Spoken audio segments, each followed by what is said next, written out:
नमस्कार, मैं चविष्का अत्री हाजिर हूं आपके सामने हमारा खास कार्यक्रम लेकर रिपोर्टर डायरी। आज की पहली और बड़ी खबर देश की राजधानी नई दिल्ली से है, जहां केंद्रीय खेल मंत्री मनसुख मंडाविया ने कॉमनवेल्थ 2026 के पदक विजेता खिलाड़ियों को सम्मानित किया है। वहीं कॉमनवेल्थ खेलों में शानदार प्रदर्शन करने वाले हरियाणा के खिलाड़ियों का 7 अगस्त को पंचकुला में सम्मान किया जाएगा, जिसको लेकर हरियाणा के खेल मंत्री गौरव गौतम ने हरियाणा न्यूज से खास बातचीत की। उधर संसद के मकर द्वार पर विपक्षी सांसदों ने जोरदार विरोध प्रदर्शन किया। वहीं गुरुग्राम के मानेसर में नगर निगम की बैठक के दौरान हंगामे की स्थिति बन गई। उधर गुरुग्राम में ही ट्रैफिक नियमों का लगातार उल्लंघन एक स्कूटी चालक को भारी पड़ गया। वहीं अंत में हम आपको हरियाणा समेत दिल्ली एनसीआर की मौसम का हाल बताएंगे।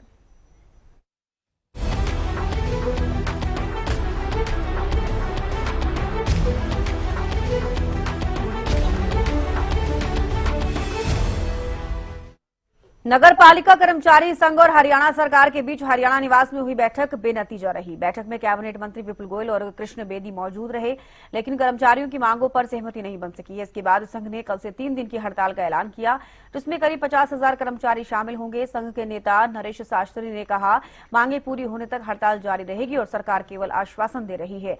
उन्होंने जिन मांगों पर सहमति बनी है, उन पर सरकार से लिखित आदेश जारी करने की मांग की। आज हरियाणा सरकार और नगर पालिका कर्मचारी संघ की बैठक हुई और बैठक के बाद अब हरियाणा निवास से बाहर पहुंचे हैं अध्यक्ष हैं हमारे साथ नरेश शास्त्री, उससे बातचीत करेंगे। आज जो बैठक रही है, क्या कुछ उस बैठक के अंदर जो है निर्णय लिया गया? बैठक में लगातार जो हमारी बैठकों का दौर और आंदोलन का दौर है, 10 बैठकें हुई हैं। मुख्य रूप से जो 13 मई की बैठक थी, जिसमें जो फैसले हुए थे प्रमुखता से रेगुलाइजेशन, फायर के अनुबंधित कर्मचारी जो ड्राइवर और फायरमैन हैं, और नगर पालिका में जो पालिका रोल और दैनिक वेतनमान पर कच्चे कर्मचारी लगे हैं, उन पर सहमति बनी थी। सरकार ने 30 जून तक पत्र जारी करने का भरोसा दिया था, लेकिन सरकार ने पत्र जारी नहीं किया। फिर हमने सरकार को नोटिस दिया 6 अगस्त से हड़ताल पर जाने का, जिसको लेकर सरकार ने ये दूसरे दौर की बात हमसे अब फिर की है। नोटिस देने के बाद 29 जुलाई को की थी और आज की है। लेकिन सरकार जो हमारी प्रमुख मांग है रेगुलाइजेशन, जो हमारी मांग है ग्रुप डी के कर्मचारियों की तरह सीवर सफाई कर्मचारियों के नए पद सृजित और रिक्त पदों पर पक्की भर्ती करने का, और अन्य कर्मचारियों का सरकार ने ठेका खत्म कर दिया। सरकार कहती है 2,20,000 कर्मचारी हमने ठेकेदारी से बाहर किए हैं, तो सीवर सफाई कर्मचारियों का ठेका खत्म क्यों नहीं किया? उनका ठेका खत्म हो और इसके अतिरिक्त जो मांगों पर सहमति है उनके पत्र जारी हों। लेकिन सरकार ना पत्र जारी करती है, ना हमारी प्रमुख इन मांगों पर जो फैसला हुआ है उसको लागू करती है। इसलिए आज हमने स्पष्ट रूप से ये कह दिया कि हम अपने आंदोलन पर अडिग हैं और जब तक रहेंगे जब तक सरकार हमारी इन मांगों का समाधान नहीं करेगी। तो मतलब आज की वार्ता में कोई सकारात्मक परिणाम नहीं निकला? नहीं। पीछे तो ये हमने तय किया था कि भाई फायर के कर्मचारियों को वर्दी भत्ता, जोखिम भत्ता भी मिलेगा। जो कर्मचारी फरीदाबाद अग्निकांड में मौत के मुंह में समा गए, उनके बच्चों को 50-50 लाख रुपए मिलेंगे। अभी तक एक जो रणवीर हमारा फायर कर्मचारी है, उसके बच्चों को अभी तक 50 लाख रुपए नहीं मिले, केवल 30 लाख मिले हैं। नौकरी उनके परिवारों को नहीं मिली, पक्की नौकरी देनी थी। अब ये हर बार बदल जाते हैं, कहते हैं हम तो उनको कच्चे तौर पे रखेंगे। तो हमारा इस बात को लेकर के विरोधाभास है और वो जब तक रहेगा जब तक उनको ये ठीक नहीं करेंगे। आज आश्वासन क्या दिया और आपकी अगली रणनीति क्या रहने वाली? सरकार ने अपनी तरफ से ये पेशकश की कि हमें, सरकार कहती है कि हमें 30 सितंबर तक का टाइम दो। हमारा ये कहना था कि हमने सरकार को 2 साल का टाइम दे दिया और पिछली मीटिंगों के आधार पर अभी तक 13 मई से अब तक लगभग 2.5-3 महीने में हमने पूरा समय सरकार को दिया है। और सरकार कहती है कि जी टेक्निकली दिक्कत है, आप हमें और समय दे दीजिए। हमने कहा तो आप लिख करके दे दीजिए हमें कि 30 सितंबर तक इस मांग को पूरा कर दोगे। तो वो कहते हैं जी ना आप करना, अगर ऐसे कर सकते तो आज ही पूरा कर देते। इसका मतलब कहीं ना कहीं सरकार के दिमाग में कुछ अलग चल रहा है। तो हमारा बिल्कुल ये स्पष्ट फैसला है, हमारी मांग पूरा होने तक आंदोलन जारी रहेगा। देखिए, ये हमारे साथ मौजूद थे नरेश शास्त्री, जो नेता हैं और नगर पालिका जो कर्मचारी संघ की यूनियन है उसके, और उन्होंने तमाम जानकारी दी और उन्होंने साफ तौर पर यह भी कहा कि आज की जो वार्ता हुई है वो विफल रही है और जिस प्रकार से सरकार आगे का समय मांग रही थी, यानी कि 30 सितंबर तक का समय मांग रही थी, लेकिन जो लिखित रूप में ना देने से कहीं ना कहीं नाराजगी उन्होंने जताई है और उनकी जो हड़ताल है वो इसी प्रकार से जारी रहेगी। वीडियो जर्नलिस्ट विनय के साथ प्रदीप शोकंद, हरियाणा न्यूज, चंडीगढ़। आज हरियाणा सरकार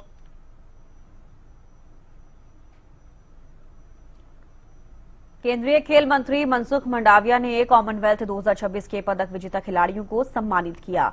बॉक्सिंग टीम के शानदार प्रदर्शन पर गोल्ड विजेताओं को 30 लाख, सिल्वर विजेताओं को 20 लाख और ब्रॉन्ज विजेताओं को 10 लाख रुपए की पुरस्कार राशि दी गई है। मंत्री ने कहा, 36,000 करोड़ रुपए की खेलो इंडिया योजना से देश में खेलों को नई रफ्तार मिलेगी। आपको बता दें, ग्लासगो कॉमनवेल्थ गेम्स में भारत ने बॉक्सिंग में 7 स्वर्ण और 3 रजत पदक जीते।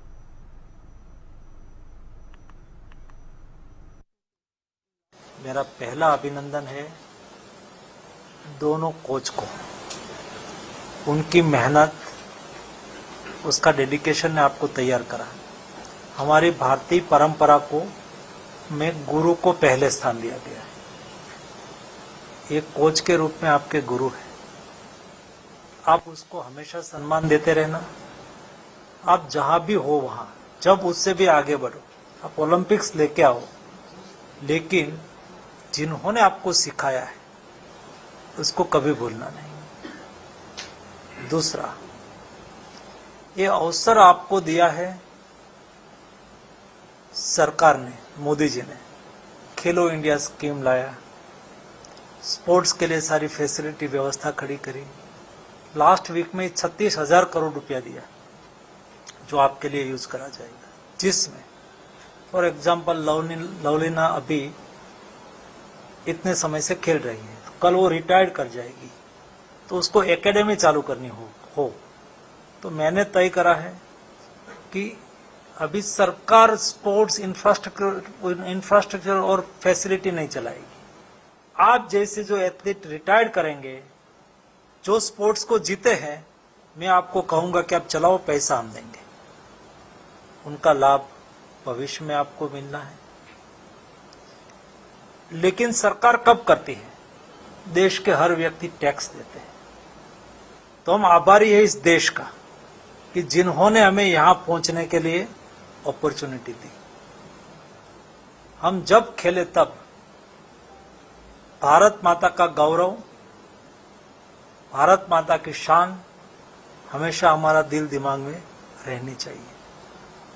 तीसरा, हमें कभी सेटिस्फैक्शन और कंफर्ट जोन में नहीं जाना है। हमारे मन में बस हमने कॉमनवेल्थ में मेडल जीत लिया, हमको जॉब मिल गई, हमें रुकना नहीं है। देश की आपसे बहुत ज्यादा अपेक्षा है। हमें हर बार नए लक्ष्य को तय करना है और इस लक्ष्य को अचीव करने के लिए प्रयास करना है। अभी एशियन गेम्स में हमें गोल्ड लेके ही आना है। सभी को ये जज्बे के साथ एशियन गेम, अभी तो आपका मोरल बूस्ट है और डिमोरलाइज होना ही नहीं है।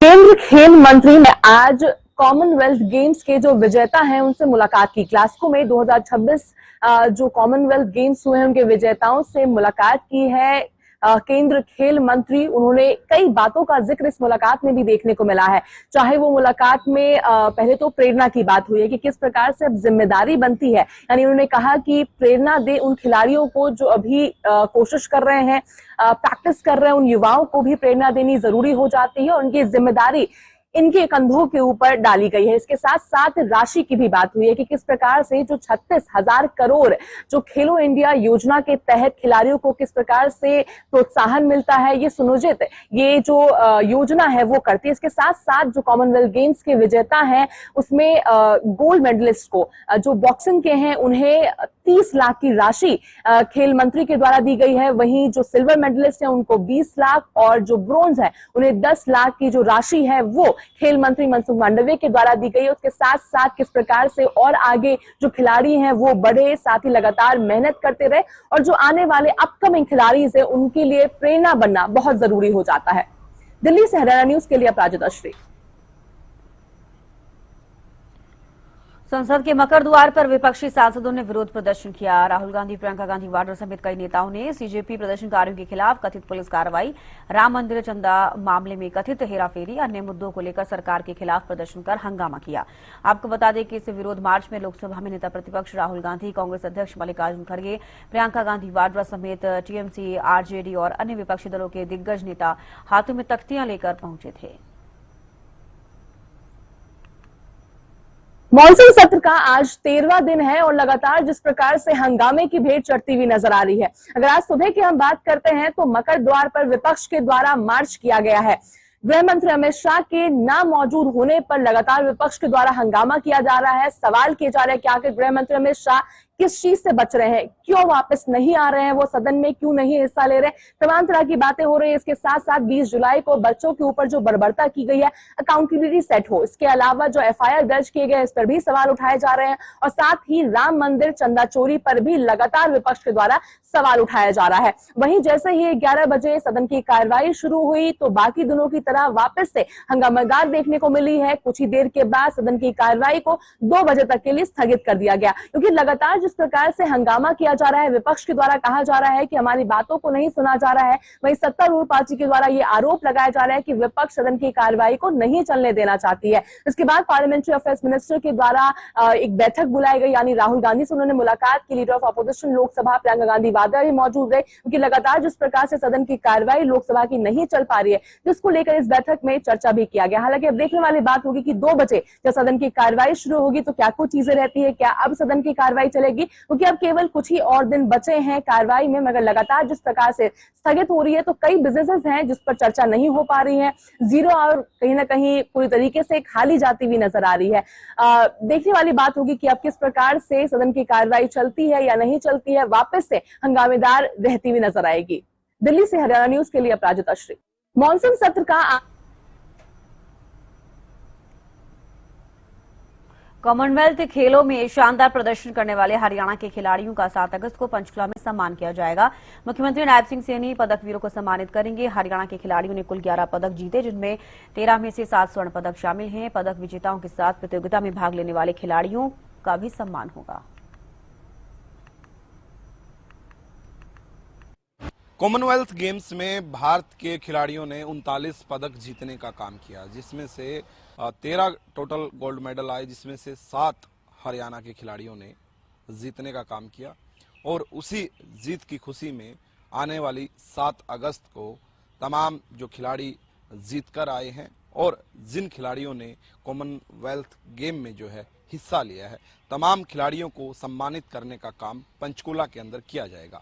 मुख्यमंत्री नायब सिंह सैनी उनको सम्मानित करेंगे और जिस प्रकार से मुख्यमंत्री नायब सिंह सैनी कहते हुए भी नजर आए हैं कि प्रदेश के युवाओं ने जिस प्रकार से परचम लहराया है और जिस प्रकार से प्रदेश और देश का नाम ऊंचा किया है, तो उन तमाम खिलाड़ियों को सम्मानित किया जाएगा। वीडियो जर्नलिस्ट विनय के साथ प्रदीप शोकंद, हरियाणा न्यूज। और वहीं पंचकुला में आयोजित हो जा रहे सम्मान समारोह को लेकर हरियाणा के खेल मंत्री गौरव गौतम ने हरियाणा न्यूज से खास बातचीत की। उन्होंने कहा, प्रदेश लगातार खेलों में अव्वल रहा है और खिलाड़ियों ने अपनी प्रतिभा से इसे साबित किया। 7 अगस्त को पंचकुला में पदक विजेता खिलाड़ियों का सम्मान समारोह आयोजित होगा, जिसमें मुख्यमंत्री नायब सिंह सैनी खिलाड़ियों को सम्मानित करेंगे। विपक्ष पर निशाना साधते हुए खेल मंत्री ने कहा, पूर्व मुख्यमंत्री भूपेंद्र सिंह हुड्डा अपनी खेल नीति की तुलना बीजेपी सरकार की खेल नीति से करें। मंत्री गौरव गौतम ने आगे क्या कुछ कहा, आप सुनिए। भारतीय खिलाड़ियों ने अपना परचम लहराने का काम किया है, 39 पदक जीतने का काम किया है। उसमें हरियाणा प्रदेश का अहम योगदान रहा है, क्योंकि हरियाणा को जाना भी जाता है, क्योंकि जिस प्रकार से यहाँ के युवा हैं और खिलाड़ी हैं, तो कह सकते हैं कि उनका स्वागत करने खुद खेल मंत्री गौरव गौतम एयरपोर्ट पर पहुंचे थे। हमारे साथ खास बातचीत करने के लिए मौजूद है।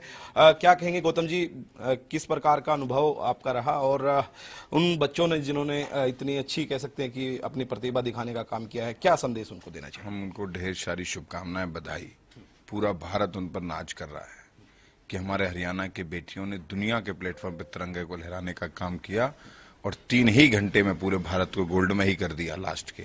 मुझे लगता है कि इससे भावुक और एक ऐतिहासिक क्षण और उनको यहाँ पर रिसीव करने का क्षण मुझे प्राप्त हुआ। मैं तो सौभाग्यशाली हूँ और आने वाले समय पर हमारे खिलाड़ी इसी प्रकार की परफॉर्मेंस करेंगे, हमें पूरा भरोसा है।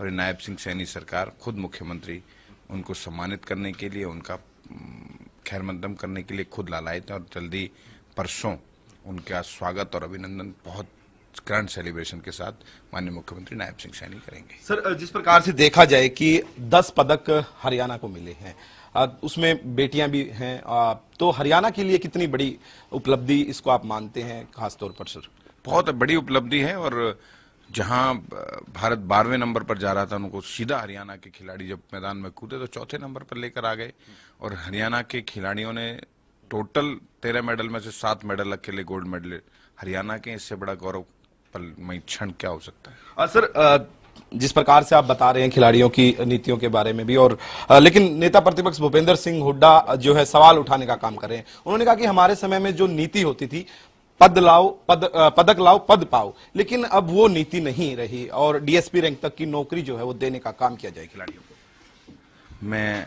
बार बार मीडिया के साथियों को कहता हूं कि उनके 10 साल के कार्यकाल के लिए नौकरियां उठा के देखो, उन्होंने कितनी नौकरियां दी हैं। और 10 से 12 साल का ये भारतीय जनता पार्टी का कार्यकाल, उसमें उठाकर देखो नौकरियां दी हैं।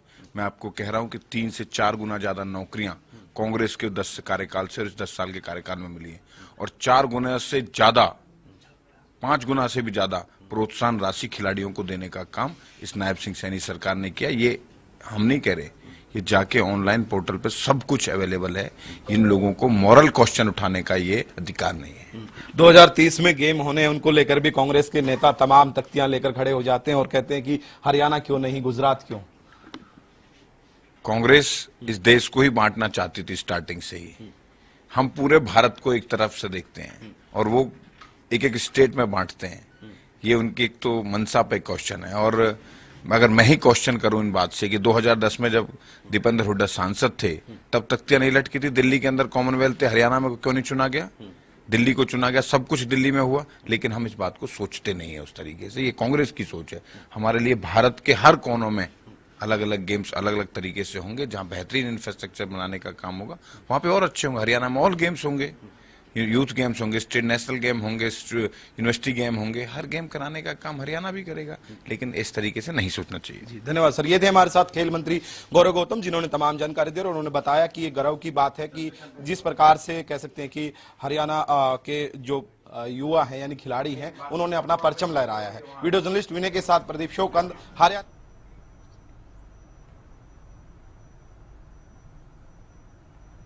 गुरुग्राम के मानेसर में नगर निगम की बैठक के दौरान हंगामे की स्थिति बन गई। हंगामा इतना बढ़ गया कि अफरा तफरी का माहौल बन गया।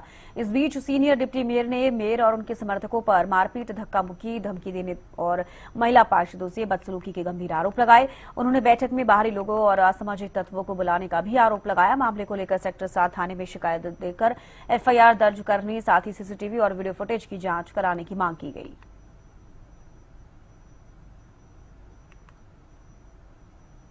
आज 4/8/2026 को नगर निगम मानेसर की हाउस की बैठक थी। मैं उसके बारे में आपको अवगत कराना चाहता हूँ। आज जो बैठक नगर निगम मानेसर की मेयर के ऑफिस में रखी गई, हम साथी पार्षद जैसे ही मेयर के ऑफिस में मीटिंग में पहुंचे, वहां पहुंचने के साथ ही अधिकारी द्वारा एक फरमान जारी कर दिया गया कि कोई भी साथी पार्षद जब तक मेयर की अनुमति होगी नहीं होगी तब तक कोई भी पार्षद अपनी आवाज नहीं उठा सकता। उस एजेंडों में, आज के जो एजेंडे थे, उन एजेंडों में मेरे कुछ साथी पार्षदों के साथ भेदभाव किया गया। मैंने जैसे ही उन भेदभाव की आवाज उठाई, मेरे को मीटिंग से बाहर निकलने के लिए बोल दिया गया और अपने सुरक्षा कर्मियों को बंदूक के साथ हाउस में बुला लिया गया। जैसे ही वो हाउस में पहुंचे, पूरे हाउस में डर और भय का माहौल पैदा हो गया। तुरंत की तुरंत मेयर ने मीटिंग को बर्खास्त कर दिया गया। जैसे ही मीटिंग बर्खास्त हुई, मेयर के गनमैनों द्वारा मीटिंग में ऑफिस में ही धक्का मुक्की की गई। जैसे ही हम उनके ऑफिस से बाहर निकले, वहां मेरे साथ और मेरे साथी पार्षदों के साथ भी मेयर द्वारा जो बुलाए गए गुंडे थे, उन्होंने हाथापाई करी। मैं आप लोगों से एक बात पूछता हूं, क्या जनता की आवाज उठाना गलत बात है? मैं भारतीय जनता पार्टी का सच्चा सिपाही होने के नाते मैं पार्टी से अपील करता हूं कि इसमें निष्पक्ष जांच की जाए, प्रशासन भी इसकी निष्पक्ष जांच करे। मानेसर नगर निगम हाउस की बैठक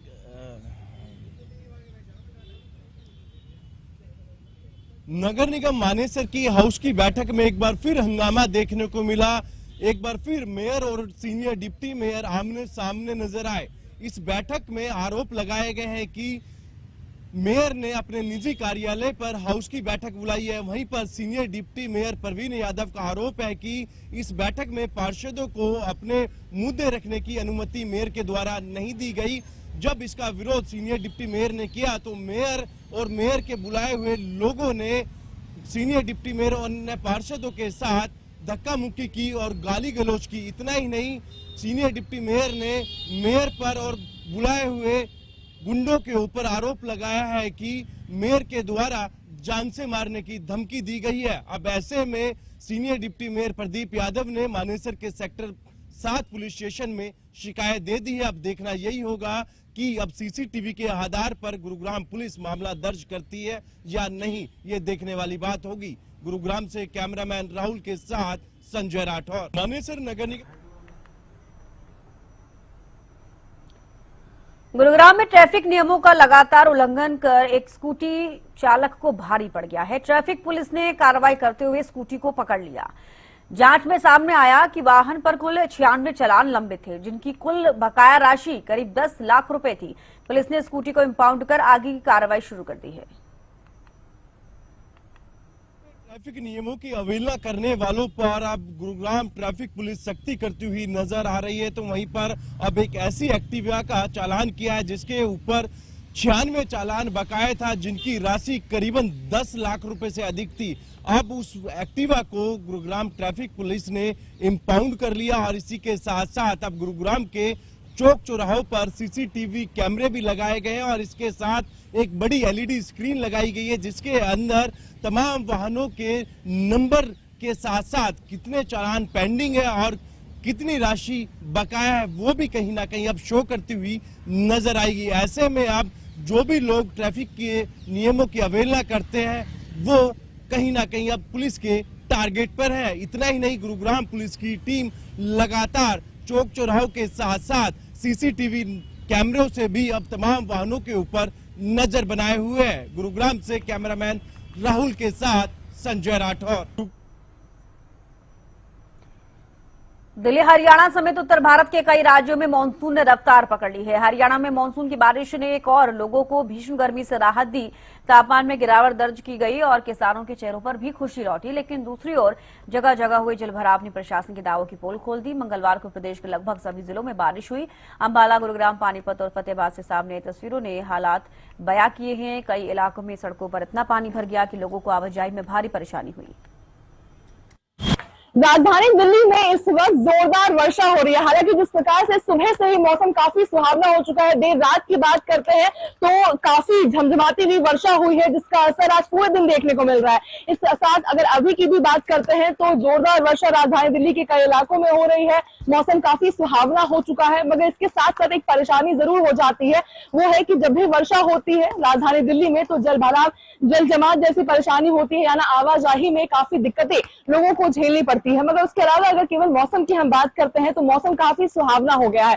मगर एक परेशानी हो जाती है कि जब भी वर्षा के बाद काफी उमस भरी गर्मी हो जाती है, जिस कारण लोगों को थोड़ी बहुत परेशानियों का सामना जरूर करना पड़ता है। मगर फिलहाल की अगर बात करते हैं तो तापमान में काफी गिरावट है, 30-31 के बीच में दर्ज किया जा रहा है। वहीं वर्षा होने की वजह से राजधानी दिल्ली का जो तापमान है वो काफी कम है, सुहावना भी मौसम है, यानी पूरी तरीके से दिल्ली के लोग इस मौसम का लुत्फ उठा सकते हैं। दिल्ली से हरियाणा न्यूज के लिए अपराजिता श्री। जलवायु में हो रहे परिवर्तन के बाद हमने देखा कि 2 जुलाई को ही हरियाणा के अंदर मानसून ने प्रवेश किया था। उसके बाद छुटपुट जिलों के अंदर बारिशें देखने को मिली। वो बारिशें नहीं मिली जिसको लेकर किसान लगातार इंतजार कर रहे थे। आम लोग जो हैं लगातार जूझते रहे उमस और गर्मी से, और तापमान में भी लगातार बढ़ोतरी होती रही। लेकिन एक बार फिर 4 अगस्त से मानसून सक्रिय हुआ है और कारण यही रहा कि लगातार दक्षिणी विस्टोम जो है वो बनकर जो है अच्छी तरह से बरसे, और यही कारण था कि अंबाला के अंदर सबसे ज्यादा 99.6 mm बारिश हुई। उसके बाद अगर गुड़गांव की बात की जाए तो गुड़गांव के अंदर भी 97.2 mm बारिश हुई। वहीं पानीपत की अगर मैं बात करूं तो पानीपत के अंदर 97.6 जो है शहर के अंदर बारिश देखने को मिली, और ओवरऑल अगर पानीपत की बात की जाए तो 26 mm बारिश दर्ज की गई। वहीं अब आने वाले समय को लेकर मौसम वैज्ञानिकों ने फिर चेताया है कि मानसून लगातार सक्रिय रहेगा